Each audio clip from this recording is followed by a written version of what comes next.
কায়া মনোবাক্যে তার প্রতিনিধিত্ব করতে হবে।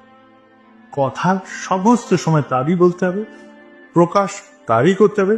যদি অকপট না হই, অকপট হতে পারলাম না ধরলাম, তাও তো চেষ্টা করতে পারি যে কতটা আমি অকপট হতে পারি তাদের সামনে, সাধারণের সামনে। আমি নাম করি কিনা দরকার নেই, আমার নাম করি কিনা সেটা আমার বউ বলবে। মিটি মিটি চোখে যখন দেখবে মাঝ রাত্রে আমি বসছি কিনা, তার চোখে আমি আমি আমি একজনের কাছেই ধরা পড়বো, আমার গৃহিণীর কাছে, যে আমি সত্যিকারের নাম করি কিনা। কারণ আমি লোককে বলতে পারি যে হ্যাঁ আমি নাম করি, কিন্তু গৃহিণীর কাছে তো ফাঁকি দেওয়া যাবে না, যাবে কি? তাহলে সেখানে দেওয়া যাবে না। আমার বাচ্চাটার কাছে ফাঁকি দিতে পারবো যদি বাচ্চাটা চোখ মেলে তাকিয়ে দেখে যে বাপ তো বেটা শুয়ে আছে, প্রার্থনার টাইম পার হয়ে গেল, কার কাছে ফাঁকি ধরবো? আমার ছেলের কাছে ধরবে, বউয়ের কাছে ধরা পড়বো। তাহলে আমি কপট হব কোথায়?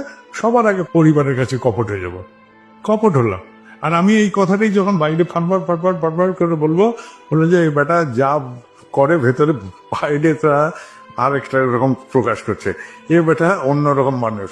ছেলের কাছে অন্তত আমি এইরকম নেকেড হতে চাই না, এইরকম করে আমি ফুলে যেতে চাই না। তাহলে যদি খুলে নিয়ে যেতে চাই, তাহলে আমাকে আমার অন্দর মহলের আচরণটাকেই চেঞ্জ করতে হবে। অন্দরের আচরণ যা আমি অন্দরে করি তাই আমি বাহারে করার চেষ্টা করি, এটাই হচ্ছে অকৃত্য মত।